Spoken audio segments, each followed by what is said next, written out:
السلام عليكم ورحمة الله تعالى وبركاته أصحابتا كسو دوادا معلمو جنال أصحابتا عصبان سو دوينا كوهن لجوغنا واتماسيتا لجوغتانكين أصحابتنا waxaan rabaa inaan runtii afar qodob soo koobo arrintan soo daawateen dabcan intii badan waa la socotiin oo TikTok oo ku jirtiin laakiin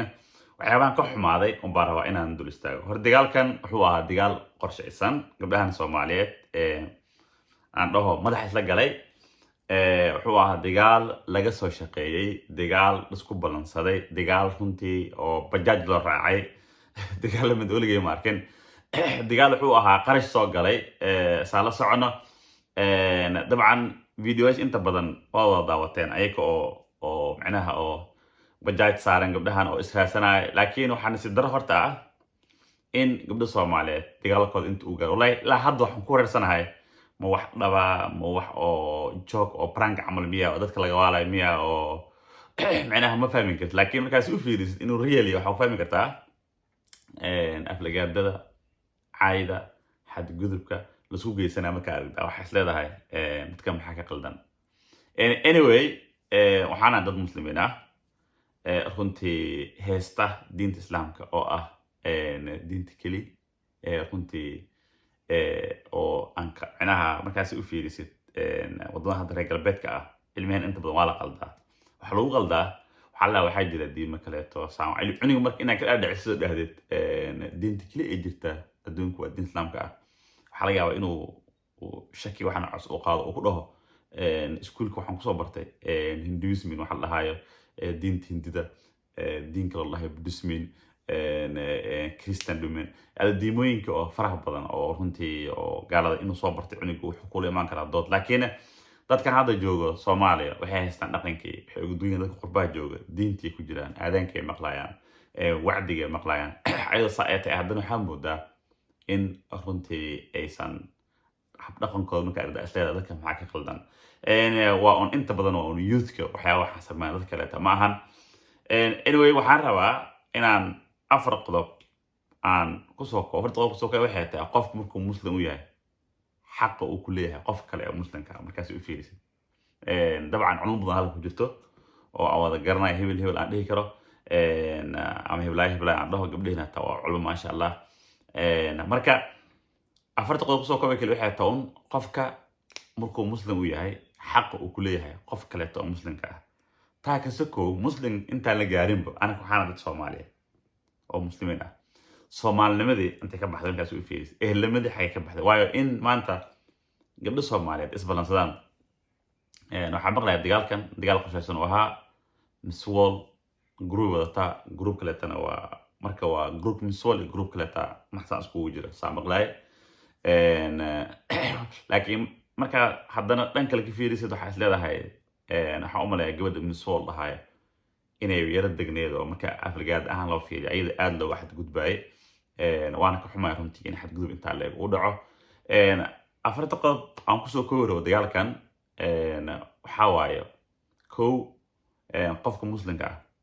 wuxuu xaq ku leeyahay qof kale oo muslimka ah marka uu xanuunsado inuu booqdo qof lagu dhahay markuu xanuunsado booqo oo soo salaan ee ka warhay xanuunkiisa haddii dagaal u soo aad aad soo duushid dambigeeda intuu leeyahay markaas uu fiiris isla badhe waa kaafi kala dheeri qof muslimka ah xaq kale uu ku leeyahay waxa waayo waa muslim Soomaalidu wili ma gaarin markaas uu fiiris marka inay xad gudub weyn tahay taas ay garan kartaa diinteena meesha ka istaagtay arrimaha noocan kale waa arrimo qalad markaas uu fiirisid markuu qofka dhinto runtii inaad duugtid tacsiid maxaa rabaa aad ka qayb gashay tacsiidiisa aad ka qayb gashay janaasadiisa waa xaq qof muslimka uu ku leeyahay qof muslimka ah markuu u baahan yahay garab inaad garab istaagtid ayadana xaq uu ku leeyahay ayadoo lagu dhahay markuu xanuunsado booqo oo soo salaan oo soo siyaaro xanuunkiisa ka farxay dhakhtar hadduu ku jiro ka warhay lagu dhahay haddii uu dhintana janaasadiisa ka qayb lagu dhahay haddii oo runtii uu garab u baahan yahayna garab sii هان واحد قدبين أيضا أنت أصل وشة عندنا حاجة أصل راعسة كسر دولسة هذينسة أصل اللي بس تقرش صعب بعسة إن اللي دقاشي أو دعوة يحيابه فنتي أو أنت وحمال أكو سميس marka ana wadaha group saxsan group qaldan laakiin fariinta halka diray waxay tahay xaqi muslimada ay ilaalino gabdhahana waa gabdho Soomaaliyeed runtii oo aad isku fogaaday markii ugu horreysay waxa ma maalin dhaxdaas 3 isbuuc 4 isbuuc ka hor qurbaha ka dhacday wadanka Austria ka dhacday madaxa la galay oo runtii kuwa dadweyne ahayn kuwan gabdhiyo markaas u fiirisid madaxa la galay oo runtii waxba la isku reebanin tan waa team bay toos markaas u fiirisid waana wax aad loo xumaado wax fiican ma ahan kuwa waxa sameeyna waxa isleenahay bal arrinta dejiya tan way dhacday tudambe ee dhicin ha laga fiirsado dadaaninkan ugu dambeeya waa intaas qofka muslimka aan runtii waxa fiican inuu ka dhowrsanaado waxyaabaha dhibaatada u keenay macnaha oo dulmiga u horseedi karo inuu ka fiirsado ayaa fiican boqolkiiba boqol waxaan ku jirnaa duni saman aakhir ah wax walba noqdeen maxaa la dhihi jiray أنا كعادي أودن يا حوق بدني معناها لقيتها جاي من كاس أوفيرس دينتي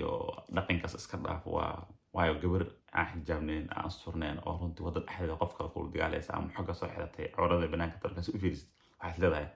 خيامي ما صدوا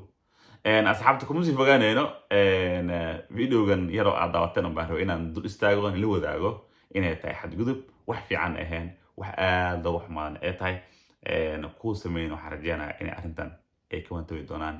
aysan ku sii jiri doonin ayaan rajeynaa insha Allah asxaabtana cusub waan soo dhaweynaa waxa dardarinkayga waxa waaye sida caadi wax walba oo dhaco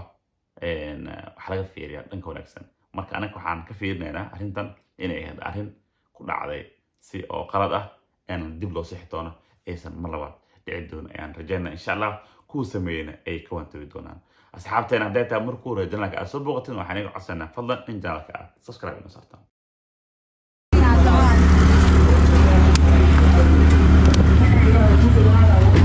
فاتنا بلقيس